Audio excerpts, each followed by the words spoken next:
Hello, everyone, and happy Travel Talk Tuesday. Welcome.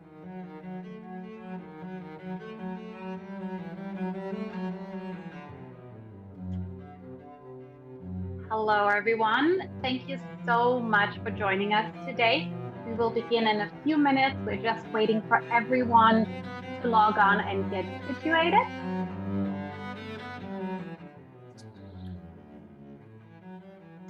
While we wait, please feel free to write in the chat box where you're tuning in from. We'd love to hear from you.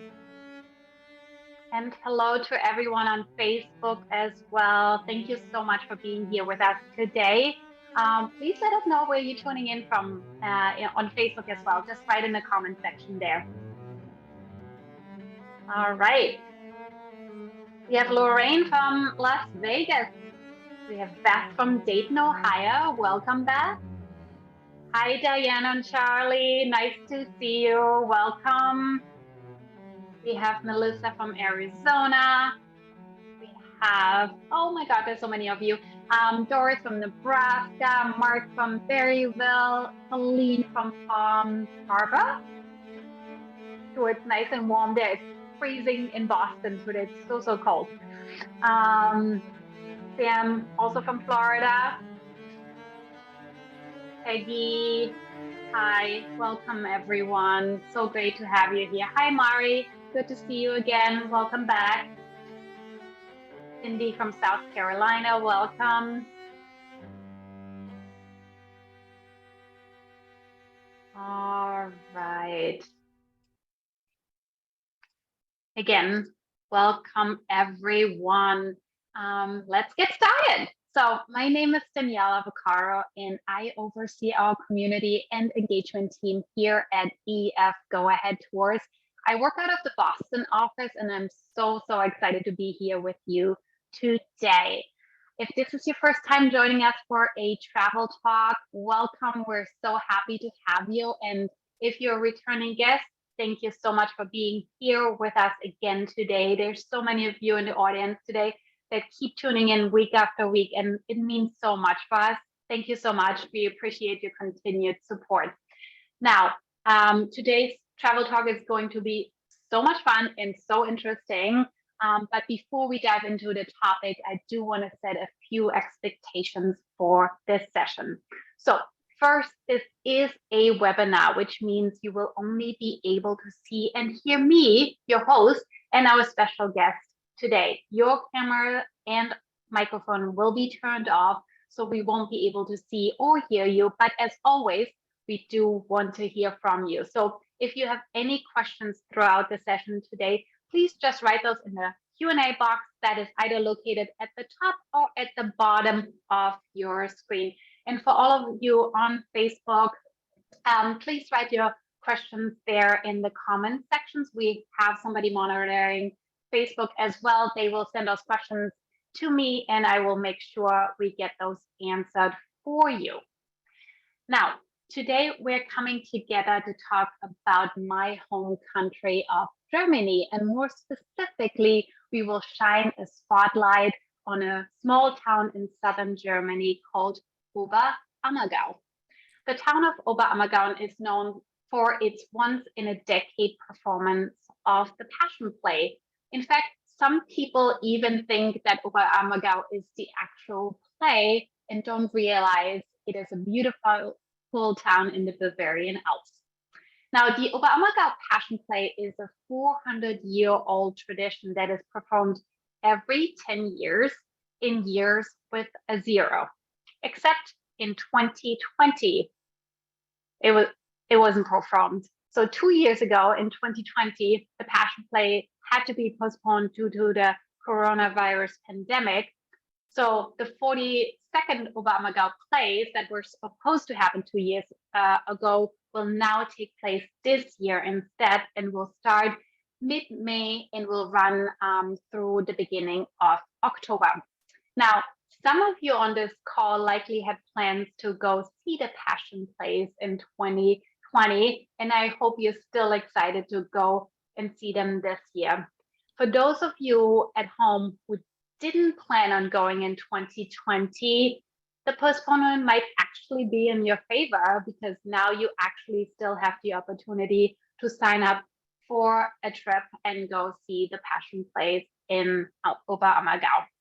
And we'll make sure we cover how we can make this happen for you at the end of this presentation. So with that, I do want to quickly share our plan for the next hour. So first, we have lots to cover today, and I'm so excited to talk through all these topics with you. So first, we're going to tell you a little bit more about the town of Oberammergau and its surroundings, and then we will deep dive into the actual Passion Play. So we're going to start giving a brief history lesson of how the plays came about, and then we tell you how they evolved over time. And of course, we also want to spend some time today sharing some interesting facts and figures, but also what you can expect at the actual Passion Play, and we'll have some tips for you there if you're planning on going this year. And then, of course, as always, we're going to end today's session with a question and answer session with our wonderful and very experienced tour director, Frank, who I would love to introduce to all of you right now. Frank, thank you so much for being here today and joining us for this very special edition of our Travel Talk series. If you could please introduce yourself to our audience and let everyone know how long you've been working with EF Go Ahead and what tours you lead for us. Well, hello, Daniela. Hello, everybody. So as Daniela mentioned, my name is Frank, and I've been working for more than 25 years with EF Go Ahead Tours. It is that I'm doing all different kind of tours, all of Europe pretty much, because I'm working out of the Northern and Central European office. And since we are so centrally located, our tours head out all directions. But I got a main focus, of course, on Germany, on like the eastern parts and Scandinavia, all these areas. I'm originally from the Black Forest, but I'm living on the Canary Islands. That's where I am right now.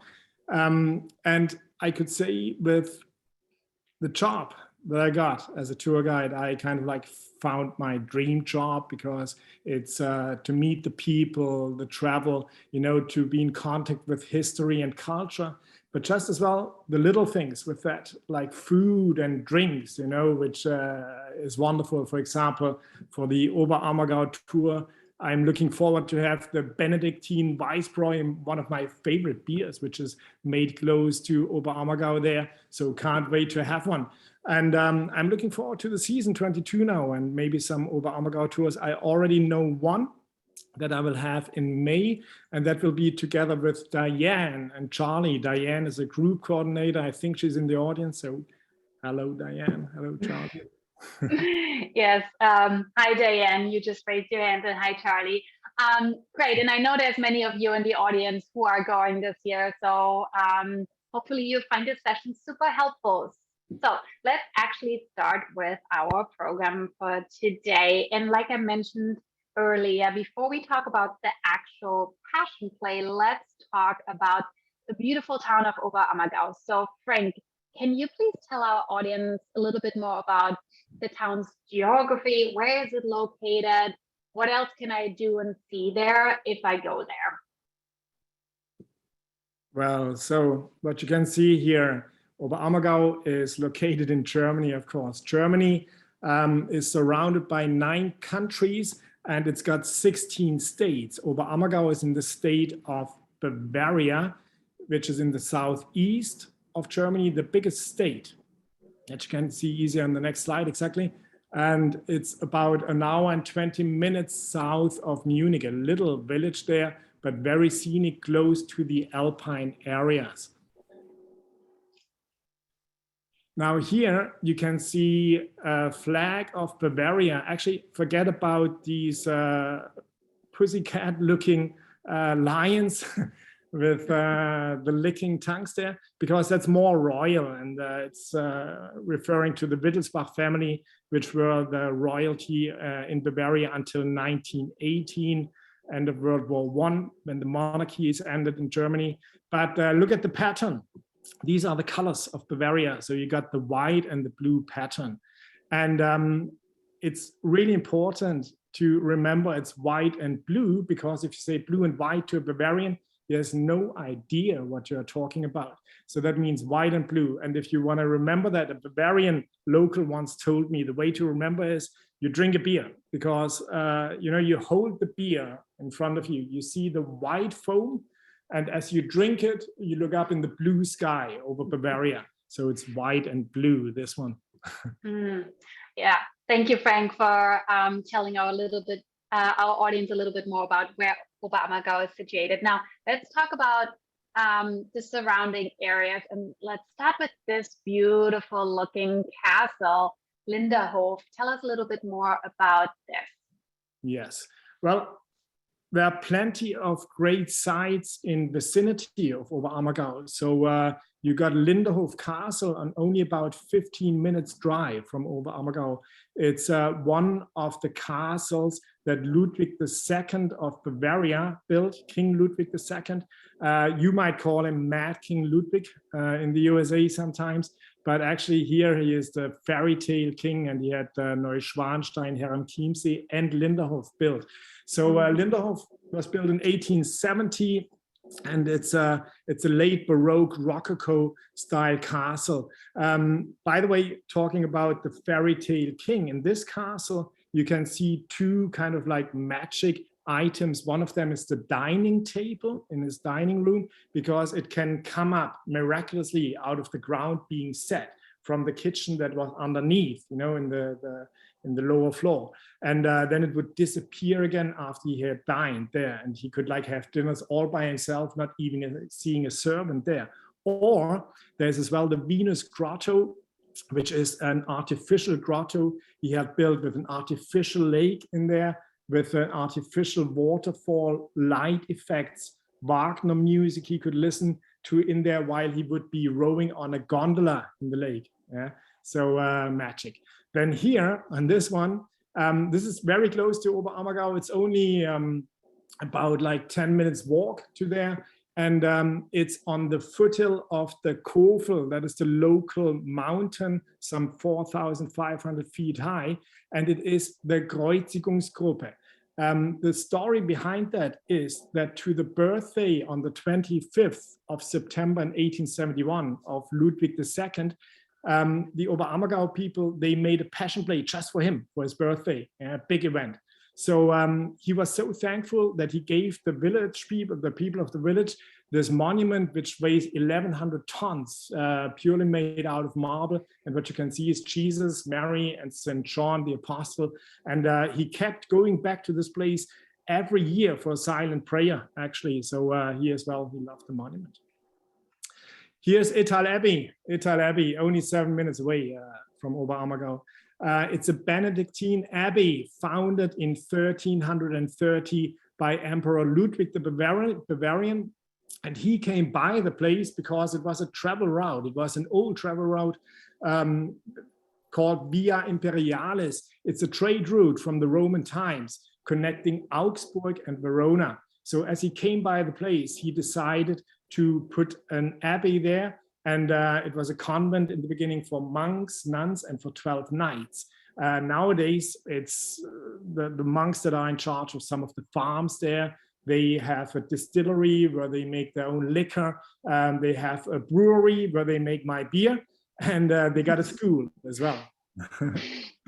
Wonderful. Well, thank you so much for telling us a little bit about the surrounding area. But here is a beautiful view of what Oberammergau looks like and what people will see once they get there. Tell us a little bit more about the town, and also why is it called Oberammergau?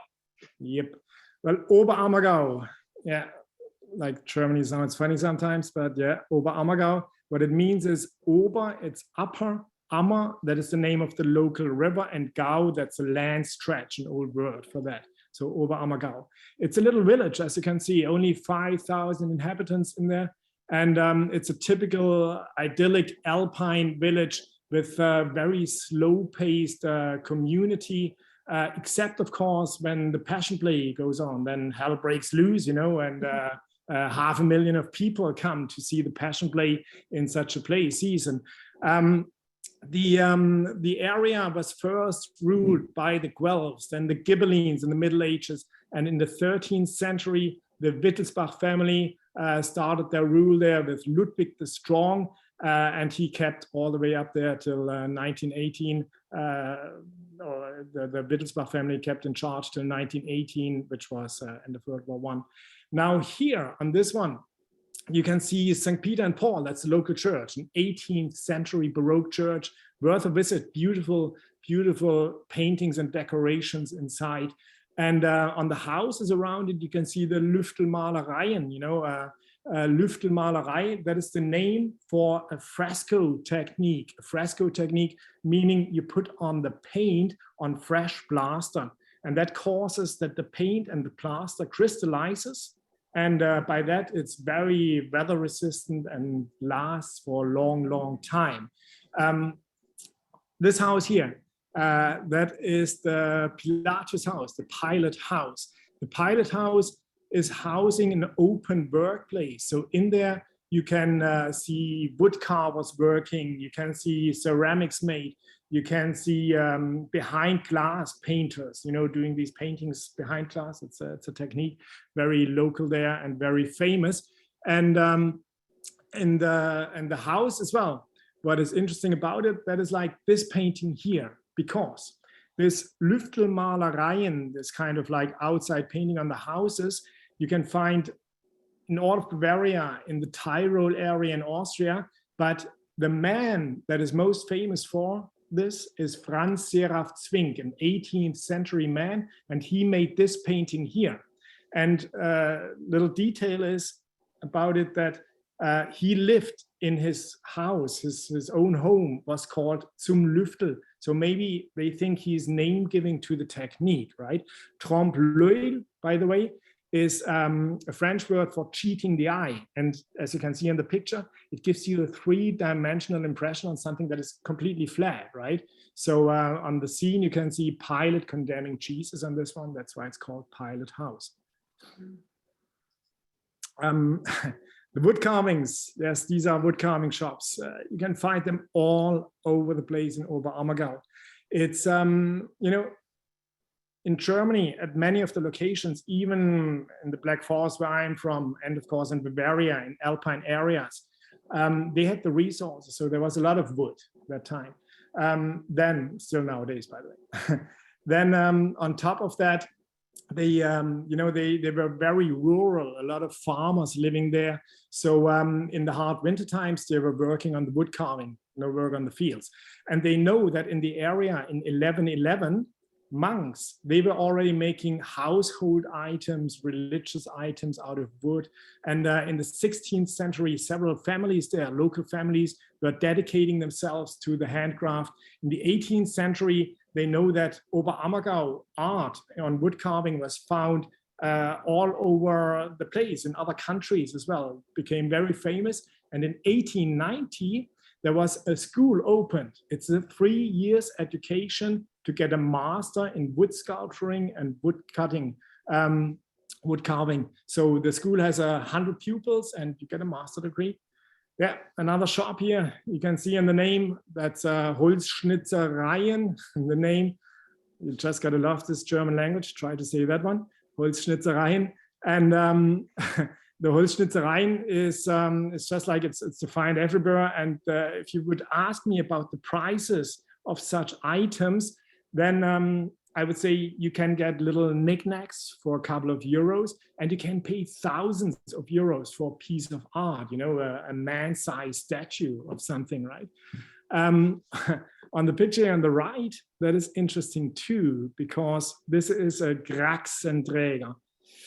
I love this language, Graxenträger. Graxenträger, it means he's carrying a Graxen, and a Graxen is an old word for wooden backpack. That is what he has on his back. And they transported the goods, the items, all over the place. They really took long hikes. They were traveling. And that is how they found then items in Russia, in Scandinavia, in Spain. So all over the place, right? They made it far away. Wonderful. So for all of you at home who are planning on going to Oberammergau either this year or anytime soon, this is probably a souvenir that you do want to grab since it's very unique to the region. And I'm sure there's some really beautiful pieces. So thank you, Frank, for sharing that information with us. So next, I'm sure all of you at home are anxious to hear a little bit more about the Passion Play now. So Frank, let's start with the history of the Passion Play. Can you tell our audience at home how it all started and when it all started? Well, the Passion Play got its origin in 1633. What you got to know about this time is that this was in the time of the 30 Years' War. The 30 Years' War started in 1618 and it lasted all the way till 1648. It started in Prague with something called the Prague Defenestration. And if you now wonder about the word defenestration, and if you are ever offered one, better say no, because it means to be thrown out of the window. What happened, that is like some Bohemian Protestants were throwing some Habsburgian Catholics out of the window at the castle. And that was kind of the lightening up of the 30 Years' War, a brutal war. And it really killed many people by the violences of the war. But there was as well another little fellow in the game. And this one was called Yersinia pestis. Which is a fine little cute sounding name, but it's a name to mean bacteria, calling the pest, the plague, some say bubonic plague or the Black Death, and it was transported by rats and was carried on by fleas. And you could say in this time, about a third of the population died in the 30 Years' War together with the Black Plague.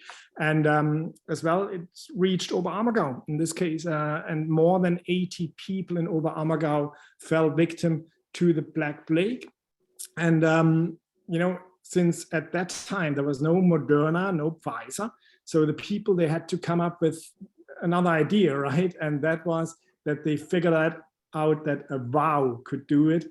And that meant they were making a promise to God, and that they would like act a passion play every 10 years if they would be saved from the Black Plague. And miraculously, from that vow on, there were no more victims. And the first one was held then in 1634. Wonderful. Thank you, Frank. Well, I hope that putting on the Passion Play this year will help with our current pandemic as well. We'll see. Now, what are we looking at here? Yep. Well, 1634, the first one. Here we got it. And what is interesting with the picture here, that is, you can see the crosses here, because the first Passion Plays, they were held on the local graveyard. In this case, actually on the fresh graves of the plague deaths, right? So that kept on until the year 1840, that they stayed at the local graveyard where they put up a stage. And first in 1840, then they were changing to another playground there. On this one, it's the same location still, because it's late 17th century, this one. And you can see there's a church and next to it the graveyard. But what is interesting is the year numbers, because you know, in 1680 they swapped to the zero ending number. So starting 34, 44, 55, 54, they started to the decades with the numbers ending in zero. In this case. Frank, can I ask you a quick question that we actually got from the audience earlier? Bonnie, she wants to know, will the Passion Play resume its 10-year schedule, continuing then in 2030, 2040, 2050, since we will now have it in 2022? Do you know the answer to that? Absolutely, of course, yeah. That's it the tradition. That it got moved to 22 is, of course, due to the pandemic. And they will continue. So the next one will be in 2030. Yeah, exactly. And actually, Judy just made a comment here that her grandmother visited in 1922, the only time it was not performed, or it was also postponed due to the war. So, and then it resumed in 1930 again. So, Judy, thank you for that comment. All right, let's continue. Well, yeah, so you can see here the Passion Play was, of course, getting bigger, growing, right? And over the years, the Passion Play became kind of like the essence of Oberammergau, you could say. You know, it's not only the play itself, it's a big social event for the people. It's strengthening the community. It's the young and the old getting together, you know, supporting each other. And it's kind of like really making them all a friendly community, putting them together. The locals in Oberammergau, they even count their lifespans in Passion Play. So if somebody's 30-something years old, he might say, well, I got 3 Passion Plays, right?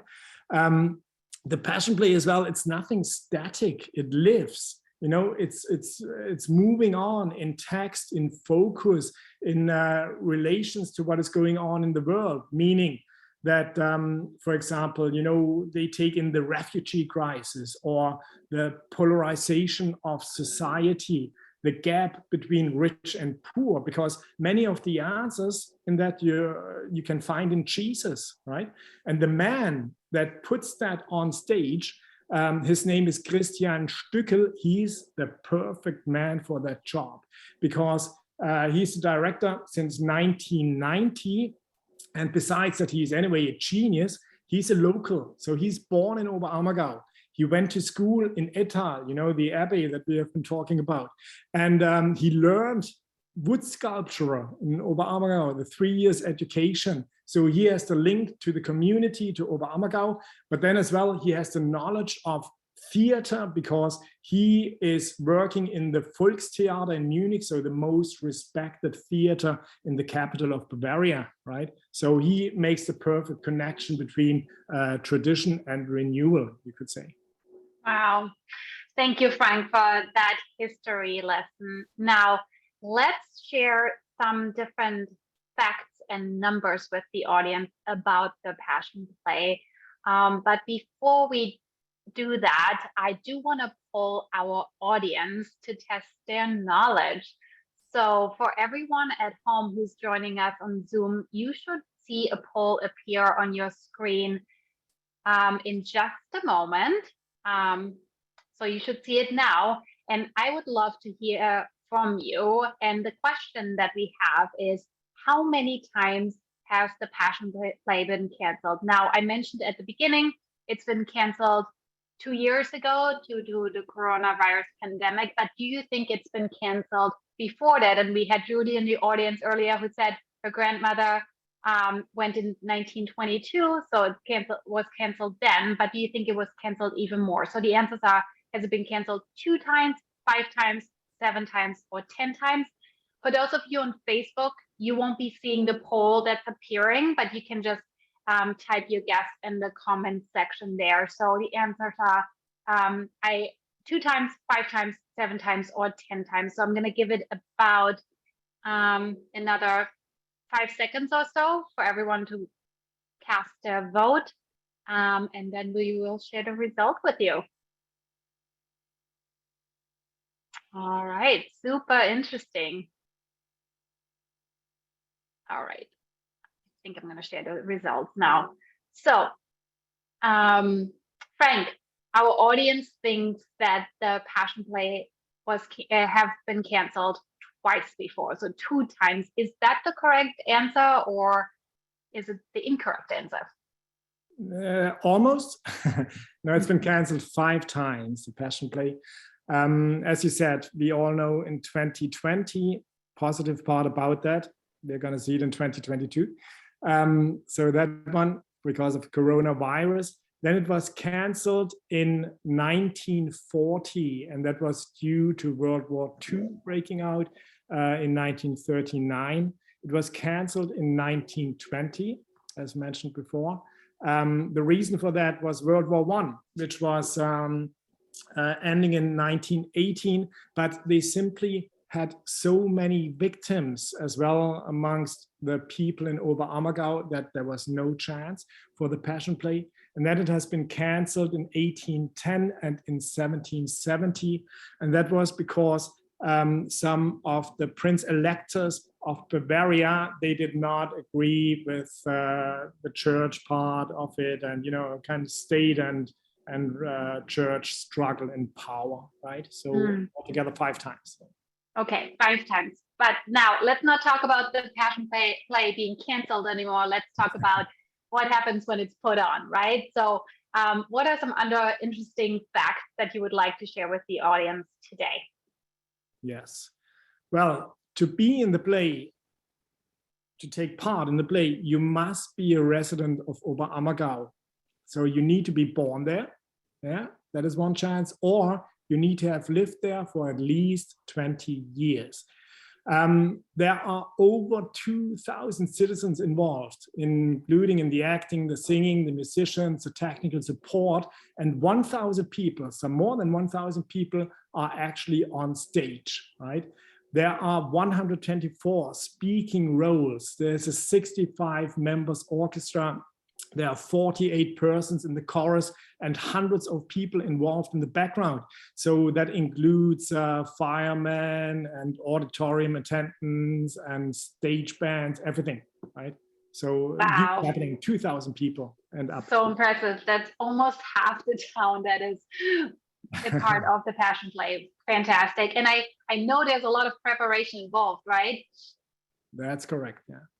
Yeah, well, they actually start 1.5 years before with the announcement of the actors. That is a big happening in the village. So the village comes together, the people get together, and they have a big board out, and there they put up the names of the people that get a role, right?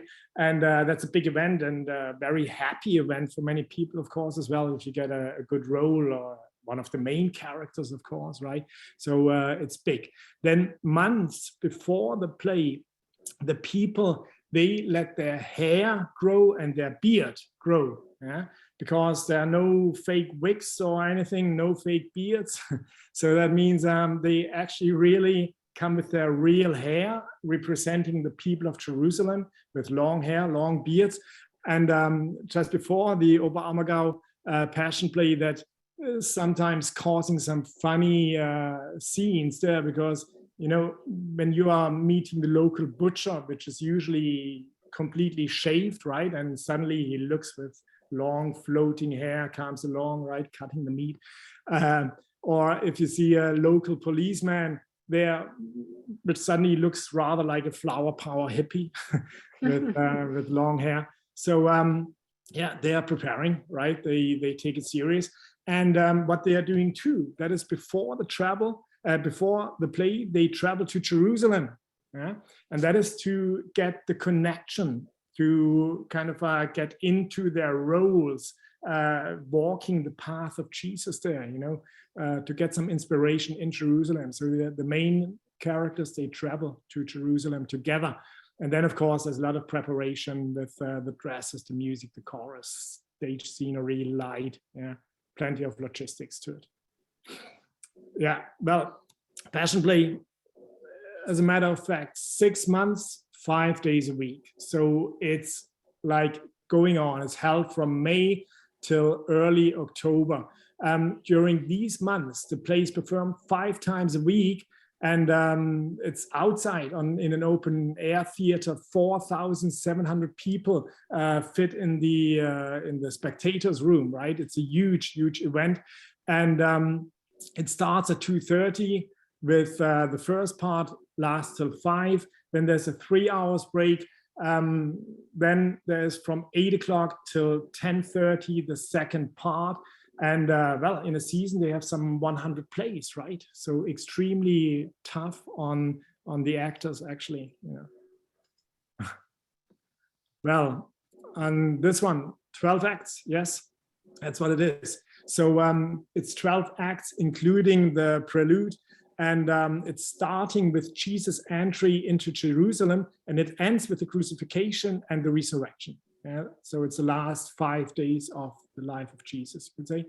And there's in the first part, you got Act 1 till 6. Then there's the break for some dinner. And then the second part is the Act 7 till 12. In between the acts, you got some living pictures, tableaux vivants, they are called as well. The living pictures, they are all out of the Old Testament. Yes, here you can see one. So that is, for example, Paradise Lost, the expulsion from Eden. In the living pictures, they are connecting to the next act that will come up, right? So there's a big variety. There's as well here, for example, that is before the second part. There's the prophet Daniel in the lion's den, which is depicting that King Darius was throwing, not the apostle, sorry, I meant the prophet Daniel. He was throwing Daniel into the lion's den for refusing to stop praying to God, right? And he survived the night there. That's Old Testament. Or here, for example, that's Moses cast out by the Pharaoh, which is before Act 9, this one. Wow, this play just looks phenomenal. Thank you so much for walking us through these facts. Now, before we continue, I do want to ask a question that was pre-submitted by Cindy, and she would like to know if any of the play is performed outside the theater. And while answering that question, I would love for you to also share with the audience some more information about the theater and what they can expect when they go there. Yeah, well, no, there's no acting outside the theater, but what you got to know, it's an open air. Exactly, here you can see it. It's an open air theater. So that means the surroundings of, and that makes it so fantastic. You see the stage and you see the surroundings with the hills and the nature outside. So it's an open air theater. And it's a good question because it as well means that the feel by temperature is like sitting outside. Yes. So it's not outside the theater, no acting there, but you're actually sitting outside. And remember from 1830 on, the stage location got moved from the graveyard, from the local graveyard. So they were putting up the basilica there on the stage, which was in 1890. And in the year 1900, it was covered for the spectators, not for the actors, but for the spectators. And that is that iron construction that you can see spanning over the spectators here.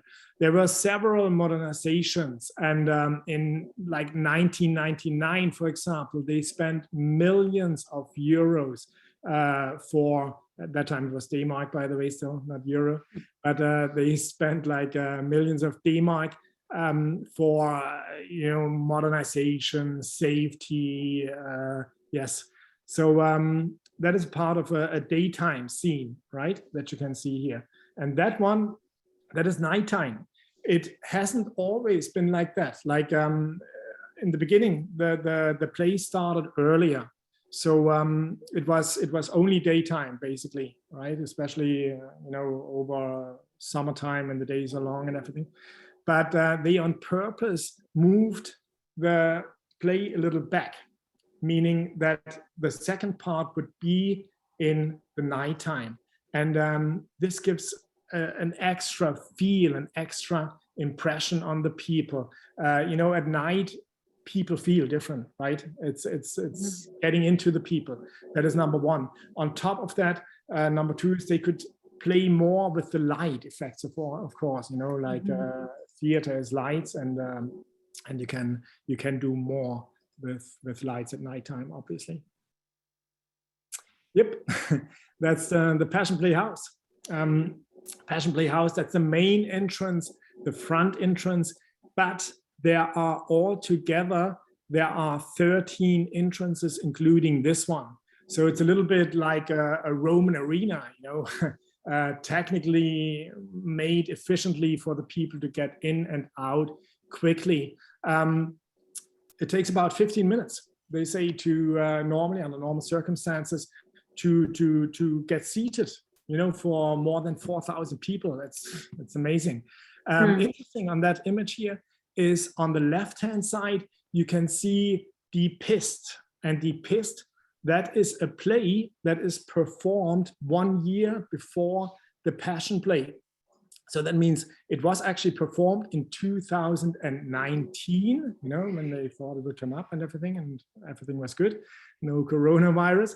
And it's the play where you kind of see how it got to the vow. So it means that it's about the plague and how it got carried to Oberammergau. So in the play, it's a man called Kaspar Schissler, and he's a farmhand, a day worker. And he was working outside for a farmer at the neighboring Ischenlohe farm there. And Ischenlohe had the plague, yeah? So it was around. In Oberammergau, there was none at this time. So the Oberammergau people, they isolated themselves, did not let anybody into the city. But Kaspar, he had family in Oberammergau. So his wife, his kids were there. And by missing them, he sneaked by the guards and he brought the plague into the village. So it's a story behind the Passion Play, kind of. Good. All right. Thank you for that. I do want to pause here for a moment because we've been getting a lot of questions. I do want to start with a pre-submitted question, which I've also seen some of the audience submit. So the first question is, do you need to know German to watch the play? And I've also seen some people ask, are there headsets that are provided that will translate to English? So let's start with that question, Frank. Do you need to know German? Nope, no, you don't. I mean, the play, of course, is in German. Yeah, would be weird if it wasn't.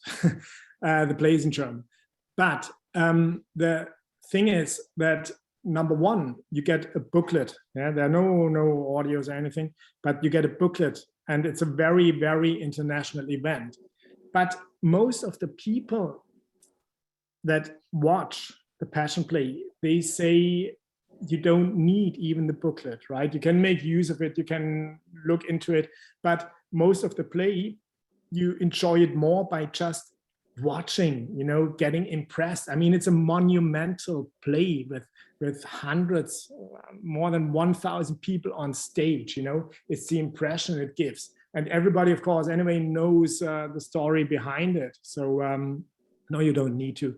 But as a matter of fact, you might get a diploma at the end of it because you know, 5 hours of German acting, that is quite an adventure. So you might speak German after the play. Yeah, great. And then another question we just got from Gilbert, and he wants to know if the actors get paid for their participation in the play. Yes, they do. Yeah. Yeah, good. And then I wouldn't know how much. I wouldn't know how much, but like about that, they wouldn't talk either. It's like there are figures. I mean, this is like the entire city of Oberammergau. There's an income in the Passion Play season for more than 20 million towards 30 million euros. So there are a couple of bucks made, and yes, they can as well pay. Good. I mean, they work really hard for 6 months during the play, and then a year and a half of preparation. So they definitely do deserve to get paid, right? I saw a few other questions here that I know we will answer throughout the next topic. But one more thing I wanted to address right here is the coronavirus situation. I've been seeing a lot of questions, so I do want to just address it right now. So many of you are curious whether you know, there will be specific restrictions or entry requirement, or if they're limiting the audience. So the answer is that we don't know right now. But what I can tell you is that Go Ahead will let you know as soon as we have more information about any of the questions you just submitted. So we don't know if there will be mask requirements or if you need to get tested to get in the into the theater. So all of these are still question marks, but if you are signed up on the tour with us, we can guarantee you that we will let you know ahead of your tour what those requirements are. All right, great. let's move on and talk about a day on tour at the Passion Play. Now, Frank, I know there is a lot of members in the audience here who are already booked, and I'm sure there's other members in the audience who are considering joining us on tour. So can you give the audience a little bit of a feel of what the day will be like once they get there? You already talked about the 2 different acts, but just walk us through everything again. And there was also a question about, how do 4,000 viewers get fed during that day in a town of 5,000? So if you can touch on where can people actually eat, that would be great as well. Yeah. Well, for the tours, it's depending on if you come from the south or if you come from the north. You're either coming from the north, from Munich, or you're coming from the south, which means you're coming from the Tyrol area.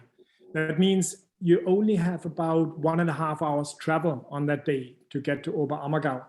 And it is like arranged that there's an included lunch starting from 11:30 on before the play. And then the play, it starts at 2:30, so an hour before that, you make your way through security. And then, as I said, it takes about 15 minutes to get into the actual theater. Then there's a 3 hours break, which means that there's going to be a dinner break, 3 hours between 5 and 8, and then there's going to be the second part. Now, for the question here, how is that arranged? Yes, it's something you really wonder about, but it is really arranged and very, very well. So it's a mixture of local restaurants, hotels, it's outside villages with the transfer to there. So it's really all thought through, right? So yeah, it's kind of like magic. So no one will go hungry. Normally not. No. Okay. Okay, good, perfect. Yeah. That's great. And then I did see another question here from the audience, and they were wondering what the dress code is like, right? When you think of such a monumental show that you're visiting probably the only time in your life, you might think you want to dress up for that, but can you give us a few more tips on how to best prepare for that day? So what to dress, etc. Okay. Yeah. So there's no dress code in this way, because the thing is it's more for, with the focus on what is practical depending on the weather, because depending on what month you are there, it might be cold, right? It might be raining, it might be warm, but it's always more important to focus on practical, the practical part of clothes than the dress code or so. So there's no dress code in this. Mm-hmm. Great. And then what are some other tips that you have for us? You talked about security a lot. What can I bring? What can I not bring? Exactly. Well, for security, what is important, there shouldn't be water bottles bigger than 0.5 liters, right? That's a small water bottle. No glass bottles, no sharp items, no knives, of course, nothing like that, not even Swiss Army knives. There is like, about the dressing, we have been talking, there's maybe, it's a good idea to bring a cushion, or a little pillow or something to sit on, because the seats, these are wood, so it's kind of like hard. So that is something you should bring yourself, actually, in this case. Blankets, they got, if needed. And on electronic devices, you should think of and remember not to take at all any filming equipment or cameras. Smartphones are fine, but of course you cannot use them. You gotta put them on airplane mode, and no filming, no pictures. Okay, I actually have another question there from the audience. John, he realizes that there's no pictures or videos allowed inside the theater, right? But are there pictures for sale outside of the theater of the show that you just watched? Oh, plenty. Yes. Yeah. Oh, Okay, yes. good. Oh, yes. But of course, it's that part about the pictures and copyrights. Besides that, of course, it would be disturbing if people mess around with the cameras, use flashes and everything. It's about copyright. That means they want to sell, so they are going to make sure that you can buy books and images and pictures and everything. Yes. Okay, and then Kim wants to know, can we take a larger clear bag similar to what we do at the NFL games in the US? So I think it's about the size, not if it's clear or not clear, right? So it needs to be small. Okay. Is that correct? So I have never tried to get into an NFL game. You don't know what that means, but I can tell you, like, forget about the large bags. It's just the opposite. It's small bags only. And usually the size, not the width, of course, but is just like a sheet of paper, right? That you can take in. So so with the bags, they're pretty restrictive because they're gonna make security checks. They're gonna scan things, and of course they do not want people to bring in massive bag. Yeah, and then if you are referencing the gallon plastic bags, I think that should be fine because that should be kind of in that like in that size range. Anyway, let's move on. I do have one more question for you, which was pre-submitted by Marianne, and I know she's a group leader with us, and she's going to bring a group. There seems to be some people that may not want to watch the play. So is there anything that those that don't want to see the play can do in Oberammergau while everybody watches the play? Are there things to do? Yep, there are things to do, sure. I mean, there's we have been talking about some of them, like Linderhof Castle, about the beautiful areas surrounding it with nice alpine walks. There's a lot of nature around it. On top of that, there's the Oberammergau Museum, which will be equipped with exhibits about the Passion Play in this time. And this year, they're actually planning on giving the people, the visitors, a piece of textile, of clothing that was used on the people of Jerusalem in the last Passion Plays as a souvenir, right? So something special there. Then there's, for example, the Marie Mattfeld House. Marie Mattfeld House, that is the fairy tale houses. If some of you have been in Oberammergau, you might have seen that often when you're leaving Oberammergau on the way out, there are these houses depicting Grimm brother fairy tales. And the reason to that is that these are the orphanage homes, right? The orphanage homes. And Marie Mattfeld, she was a lady, an opera singer, originating in Oberammergau, but living in New York, by the way, and she was collecting money for these houses there. There's the Bärenhöhle, the bear cave, which is as well just a little bit outside Oberammergau. You could walk there as well.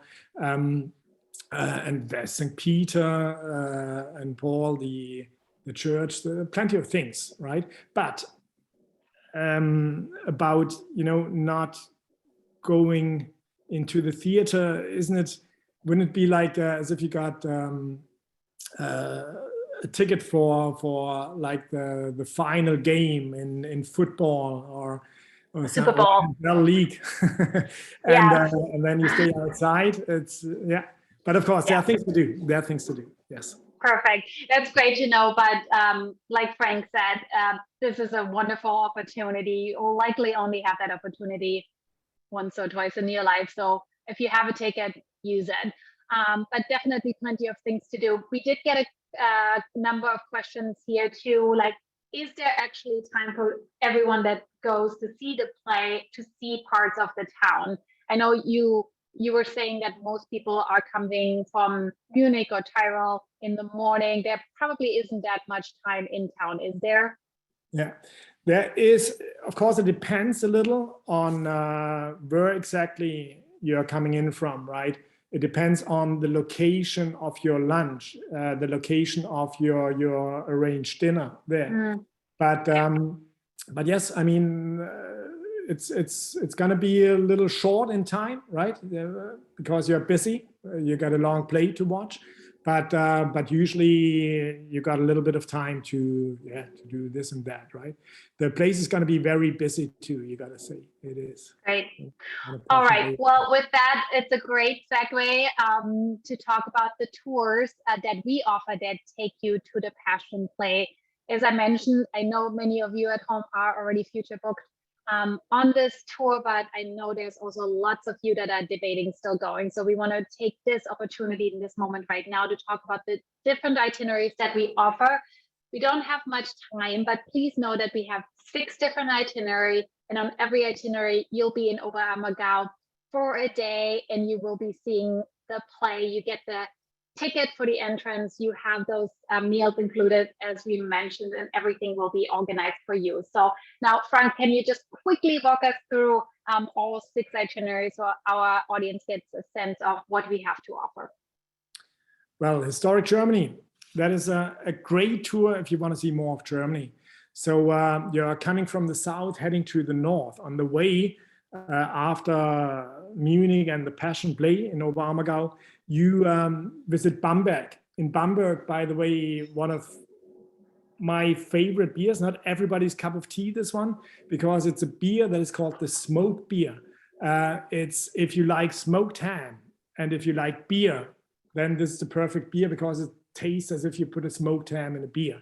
That's in Bamberg. Then Weimar, city of Goethe and Schiller. You visit Dresden, which has been rising from the ashes. You know, it's an amazing city, Dresden, and beautiful nowadays. And then, of course, you get to Berlin, which is probably the most cool city of the country, the capital of Germany. That one here, that is, well, it's more countries, right? Covering more countries. You are coming from Hungary, visiting Budapest, traveling from the east to the west on this one. And you go by Vienna, which is an amazing city, like an outside museum, this city, it's so beautiful. Salzburg in the Alpine area, Munich, Oberammergau, of course. And then love that part, Swiss Alps, always great, always wonderful, because, you know, Switzerland, by the landscapes, by the history, and you got the chance to go up Mount Pilatus, and then the extension would take you to the Rhine Valley.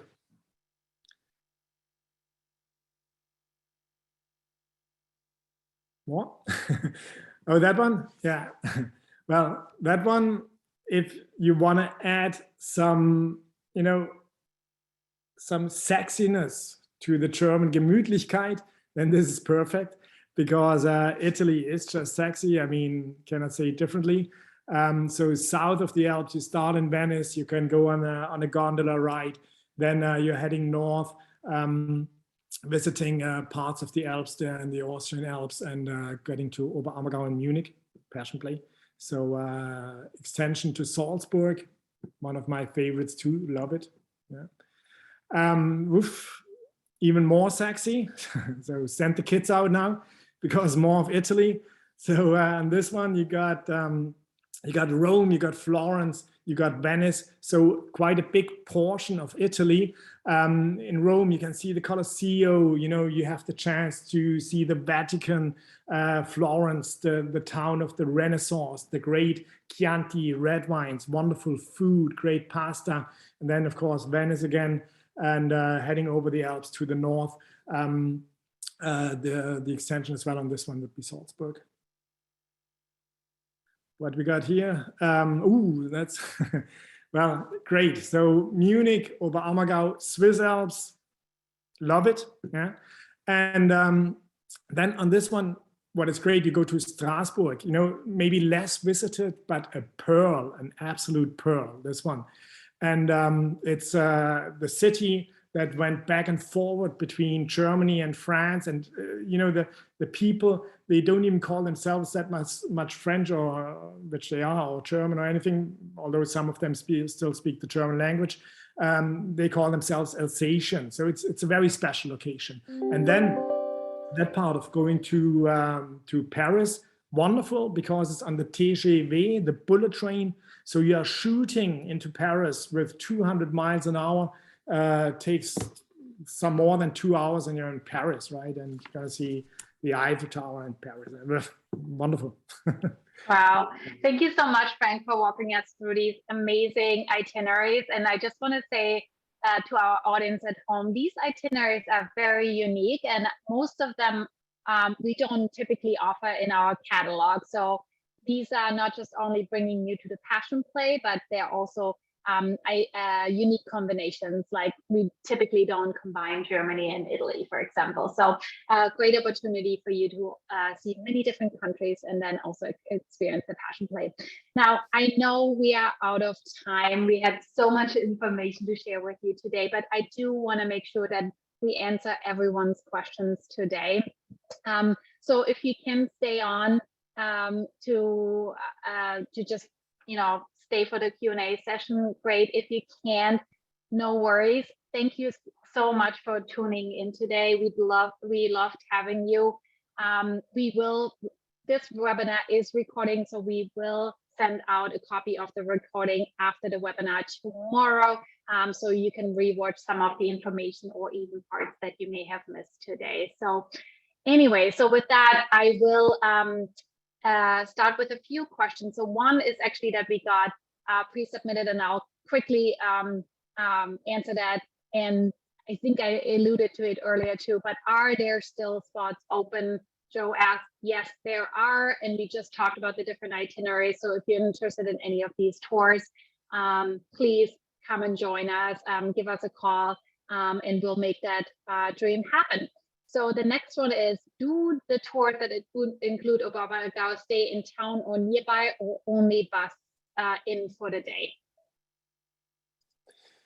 Well, as you could see on the image, Oberammergau has no big buildings, right? So that means there are no big hotels, anything. So some groups, they will stay in Oberammergau, other groups, they will stay outside. But that can be absolutely positive because, Oberammergau is going to be so busy at this time. So it's actually nice if you are in another location, and as you have seen, the surroundings, they are very pretty there too. Yeah, great. All right, so then let's dive into some of the questions that we have from the audience. So Don and Moira want to know, is it possible to bring your own blanket to the play along with a cushion?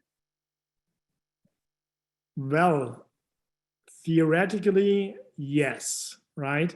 But it's always hard to answer these questions because you never know if somebody brings like a huge blanket and it's not going to be allowed in there, right? So, so like normally I would stay with the cushions and yes, maybe avoid the blankets. The best is anyway a good jacket, maybe if it should be cold, wear layers, because you can always take something off and put something on and adjust it. Yeah. And then another question we got is, can we view the play online? Is it streamed anywhere, or do you have to actually go there to watch it? You got to go there. Yeah. Okay, no streaming. You cannot even find a lot of film material of former plays. Yeah. No, I agree with that. Putting together this presentation, it was it's even hard to find thing, pictures. It's like it's a rare thing. It's every 10 years, and it's not on Netflix. That's good to know. And then someone else asked about some food recommendations. What should they have on a tour in Germany? You talked a lot about beer, made me thirsty, but any other recommendations that they should? Let's talk about Bavarian food, maybe. Bavarian food, Schweinshaxen, pork knuckles, Schweinshaxen, pork knuckles, sausages. I mean, we are pros in sausages, right? World champions. Yeah. Exactly. Dumplings. Yeah. In the area of Oberammergau, great deer, venison, like meat, like that. Like, yeah. Kässpätzle, if you don't like meat. I know the Germans eat a lot of meat, but Kässpätzle, that's the vegetarian dish. So it's cheese noodles, but it's not just regular noodles. It's a local pasta that comes from the region. Delicious. And Jackie just mentioned schnitzel, and I agree with that. Schnitzel is my favorite. I have that every time I go home. Yeah. All right, and then actually,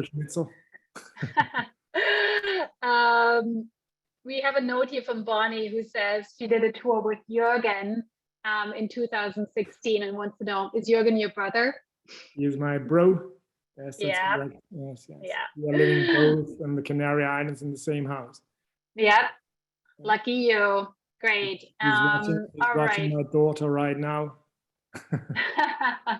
Well, say hi to Jürgen then from us. And then Evelyn wants to know, where will our seats be located? Do we know that yet? Or is that something that we will know closer to departure? No, we don't know yet. Yeah. Okay. That is to follow. All right. Well, thank you so much, Frank, and thank you so much for everyone at home. This is unfortunately all the time we have today to answer questions, but we hope we got to most of your questions. So if you enjoyed yourself today, like Frank and I did, we have lots and lots of webinars coming up over the next few months. So we have Paris, we have a webinar on responsible tourism, etc. So lots of information for you. You can just sign up there.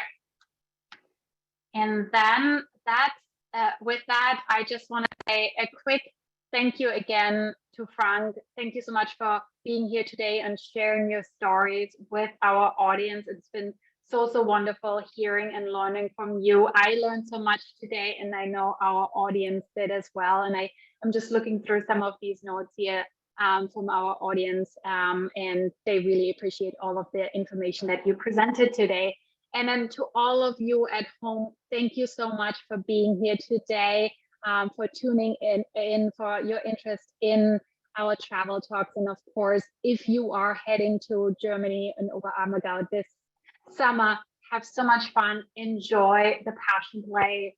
It's going to be such an amazing opportunity. And stay tuned for more information from us about your specific tour. So with that, I just want to say goodbye to everyone. Frank, any parting words for our audience? Well, thanks for having me, and I hope to see you soon on tour. I'm really looking forward to this. Wonderful. All right. Bye, everyone. Bye. Bye-bye. Bye.